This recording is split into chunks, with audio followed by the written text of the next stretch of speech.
For the last 3 years, we've watched a simple doctor struggle with being a single dad while thriving as a cop and coming to terms with his vampirism. This Thursday, it all comes crashing down as those who depend on Detective Walter Cross MD, patients, victims of crimes, other vampires, and his son will all lose their one last hope on the next on CBX. Am I the only one confused here? I mean, how come none of you geniuses knew they were unveiling a two-part musical in Swigs?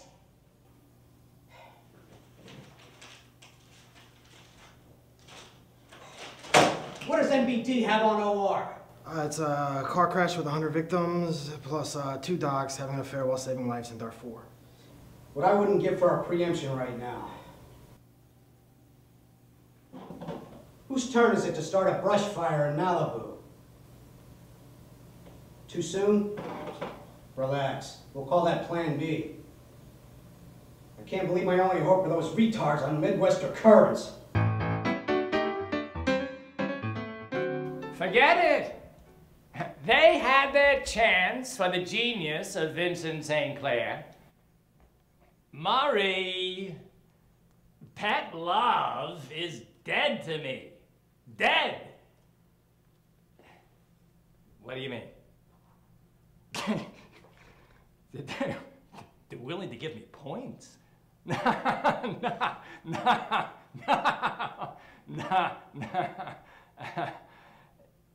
Okay. Counter! And call me back!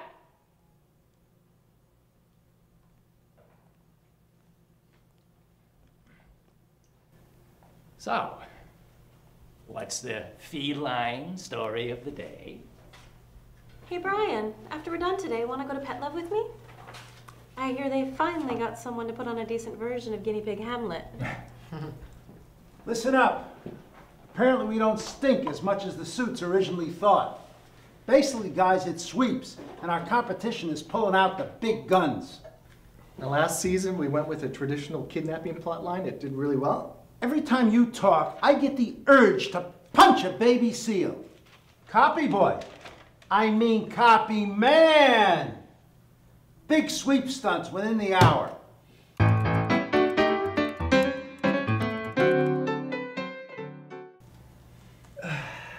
It doesn't matter how many times you say it. We are not culminating our story with Betty finding the lost grave of her childhood pony. Look, let's go really big. You know, blow up a church, a mosque, a synagogue. The non-sectarian bomber. We can't solve every episode with an explosion. That's why I felt like adding a softer storyline. No one cares about fucking cats! You're a mean man, Vincent.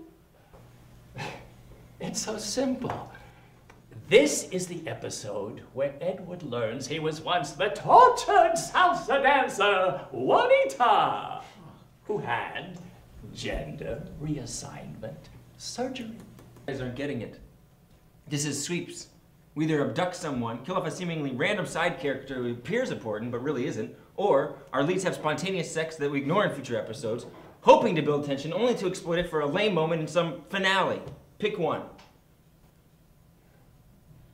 I still think an all-cat musical could be the answer.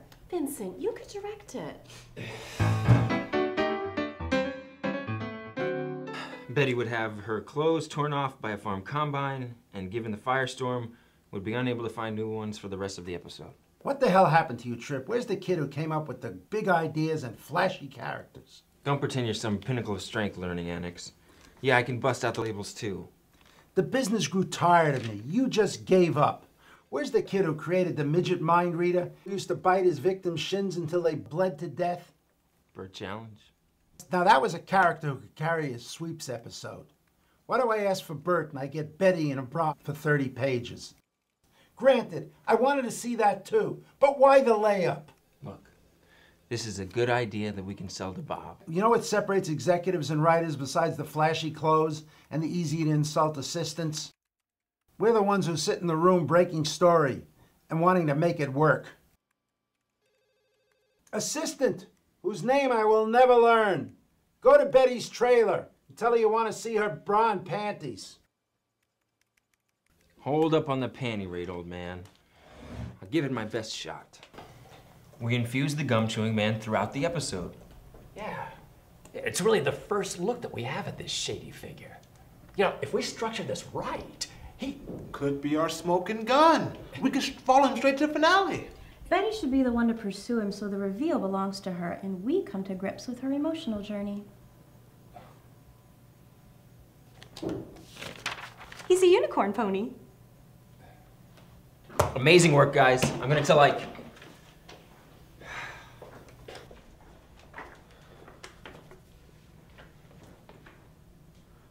I wish he was my dad.